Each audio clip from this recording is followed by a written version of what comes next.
وہ ہے مسجد گوہر شاد اندرون حرم. گوہر شاد امیر تیمور جو تھا اس زمانے میں، اس کی جو بہو، اس کا جو بیٹا تھا شاہ رخ، اس کی بیوی کا نام تھا گوہر شاد. انتہائی دیندار عورت تھی، انتہائی باپردہ عورت تھی، یعنی بادشاہ کی بہو، اور آج تک کسی نے اس کا چہرہ نہیں دیکھا تھا. چاہتی تھی کہ حرم امام رضا میں ایک شاندار مسجد تعمیر کروں. اس کا نام تھا گوہر شاد. دیکھیے آج تک اس کا نام باقی ہے، مسجد گوہر شاد کے نام سے. اچھا، اس نے ایسے مزدور اور معمار بھرتی کے جن سے باقاعدہ شرائط نامہ لکھوایا گیا کہ تعمیر حرم امام رضا کی جو مسجد ہے، اس کا کوئی بھی کام جب بھی وہ کریں گے، کوئی بھی مزدور بغیر وضو کے کوئی کام نہیں کرے گا. شرائط نامہ لکھوائے گا، کوئی مزدور آپس میں لڑائی جھگڑا نہیں کرے گا، کوئی بد زبانی نہیں کرے گا، حرم کے احترام کا مکمل خیال کرے گا، اور مسلسل ذکر خدا زبان کے اوپر انجام دیتے ہوئے تمام تعمیرات اس مسجد کے کام کرے گا. بار برداری کے جو جانور، جو سامان وامان کو لے جانے کے لیے ہوں گے، ان میں کوئی بھی جانور کو بھوکا پیاسا نہیں رکھا جائے گا. کسی پر اس جانور کی طاقت سے زیادہ بوجھ نہیں لادا جائے گا، خواہ زیادہ چکر کیوں نہ لگانے پڑیں. جتنے چکر لگائیں گے اس کا دوگنا کرایہ میں اپنے پاس سے ادا کروں گی. دیکھیے گوہر شاد، کسی جانور کو مارا نہیں جائے گا. اور گاہے بگاہے وہ گوہر شاد معائنے کے لیے بھی آتی تھی. جب معائنے کے لیے آتی تھی تو مسجد کا اور حرم کا وہ علاقہ خالی کروا لیا جاتا تھا تاکہ اس پر کسی کی نگاہ نہ پڑے. تو اور نقاب اتار کے پھر وہ معائنہ کرتی تھی. ایک دفعہ باقاعدہ آواز لگائی گئی، سب حرم کو خالی کروا لیا گیا. مزدور ایک جو مینار پہ چڑھا ہوا تھا اس کو آواز نہیں آئی. دیکھیے جو یہاں کی تاریخ بتائی جاتی، آواز نہیں آئی، وہ کام کرتا رہا. اس نے نقاب اتار کر اور شروع کر دیا معائنہ کرنا. اس مزدور نے جو اوپر سے دیکھا، تو جیسے کہ عام طور پر ڈراموں وغیرہ میں بھی آپ کو دیکھنے میں آتا ہے کہ وہ عاشق ہو گیا ان کا، یعنی باقاعدہ اس کی تاریخ ہے. اچھا، یہ بتا دیا جائے کہ اس طرح کا جو عشق ہے یہ اپنے تمام لوازمات کے ساتھ حرام ہے. اور اتنا زیادہ اس کے اندر گرفتار ہوا کہ یہاں تک کہ بیمار پڑ گیا. عشق مجازی کی ایک نحوست یہ بھی ہوتی ہے کہ اس سے تمام اس میں بیمار بھی انسان ہو جاتا ہے. اچھا، مینار کا بہت ماہر تھا، کام سارا رک گیا. بہت مختصر کر کے وقت ختم ہو گیا، اس وجہ سے جا رہا ہوں. اچھا، کیونکہ بہرحال گوہر شاد بہت رحم دل تھی، جانوروں تک پہ اتنا رحم کرتی تھی، تو اس مزدور کی عیادت کے لیے گئی اور کہا کہ کم سے کم اس کو تو کسی طور پہ مکمل کرو مینار کو. اس نے کہا کہ مینار مکمل کرنے کی میری ایک شرط ہے، وہ شرط یہ ہے کہ مجھ سے شادی کر لو. مزدور نے کہا، حیران رہ گئی، کہنے لگی ارے میں شادی شدہ عورت ہوں.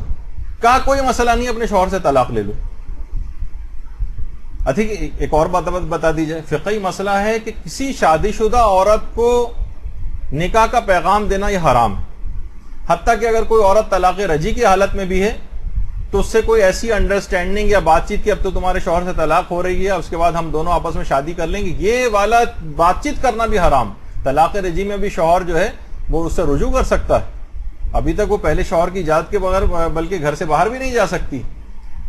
تو وہ حیران رہ گئی، کہا کہ نہیں، تمہیں اپنے شوہر سے طلاق لے لینا. اس نے کہا اچھا ٹھیک ہے، تم ایک شرط جب یہ لگا رہے ہو تو ایک شرط میری بھی، کہ تمہیں کم سے کم 40 روز تمام نمازیں اس مسجد کے اندر اس انداز سے ادا کرنی ہے کہ غیر خدا کا کوئی خیال تمہارے دماغ میں نہ آئے. مکمل اخلاص کے ساتھ تم انجام دو گے، تمہیں اپنے شوہر سے طلاق لے کے تم سے شادی کر لوں. کسی غیر خدا کا یہ تمہیں وعدہ کرنا پڑے گا مجھ سے. اچھا، وہ روزانہ اس نے قبول کر لیا، روزانہ مسجد میں آنے لگا اور روزانہ آ کر نمازیں خشوع و خضوع کے ساتھ پڑھنے لگا، اور اس دوران مینار کی تعمیر کا کام بھی کرتا گیا. اچھا، جیسے جیسے 40واں دن قریب آ رہا تھا، گوہر شاد دل کے اندر بہت پریشان تھی. امام رضا علیہ الصلوۃ والسلام سے توسل کیا، اللہم صلی علی محمد.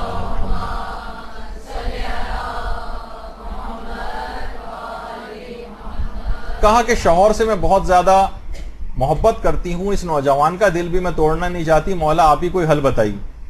40 روز گزر گئے، وہ نوجوان آ گیا. پوچھا کہ ہاں کیا ہوا؟ کہا کہ ہاں 40 روز مکمل ہو گئے. کہا آپ کیا ارادہ ہے؟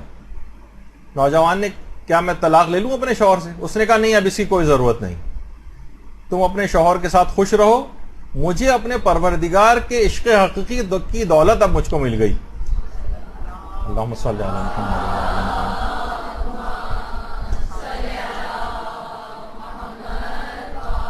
اب مجھے کسی دنیاوی عشق کو حاصل کرنے کی کوئی ضرورت نہیں، مسجد کے مکمل ہونے تک حرم امام رضا میں روزانہ نوجوان اس لحاظ سے وہاں آتا رہا۔ اس کے بعد مسجد کے مکمل ہونے کے بعد جو پہلا پیش امام بنا ہے مسجد گوہر شاد کا، وہ یہی نوجوان تھا، یہ نوجوان مزدور آیت اللہ شیخ محمد صادق حمدانی، جو زمانے میں فقیہ تھے، ان سے باقاعدہ پھر علم دین اس نے حاصل کرنا شروع کیا۔ تو آپ نے دیکھا کہ بہرحال مکمل اخلاص کے ساتھ اس نوجوان اور اس گوہر شاد کا جو اخلاص اس کے اندر تھا،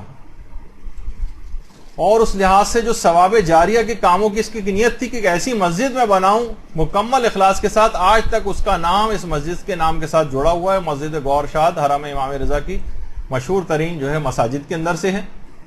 اور دیکھیے اب اس کے بعد جتنے بھی، ابھی جیسے کہ آپ سے کہا تھا کہ جو بھی آپ وہاں پر نذورات میں دیتے ہیں، وہاں جتنے لوگ آ کر نماز پڑھتے ہیں ان سب کے نمازوں کے اندر آپ شریک ہو جاتے ہیں، جتنی جماعت وہاں پر ہوتی ہے ان سب کے اندر آپ شریک ہو جاتے ہیں، ان سب کے ثوابوں میں۔ تو سوچیے اس گوہر شاد اور اس نوجوان نے جو اخلاص کے ساتھ کام کیا تھا، ان سب کے ثوابوں میں وہ نوجوان شریک ہوں۔ تو اس خاتون نے جو اس وقت کی جو عفت معابی اور تقوی جو دکھایا تھا، اس کے لحاظ سے، اور جتنے بھی عفت معاب نوجوان لڑکے اور لڑکیاں جن کی شادیوں میں تاخیر بھی ہو رہی ہے اور وہ عزت و عفت کے ساتھ پھر بھی بغیر گناہ کیے رہ رہے ہیں، ان سب کے لیے بھی سب مل کر بآواز بلند ایک درود بھیجیے۔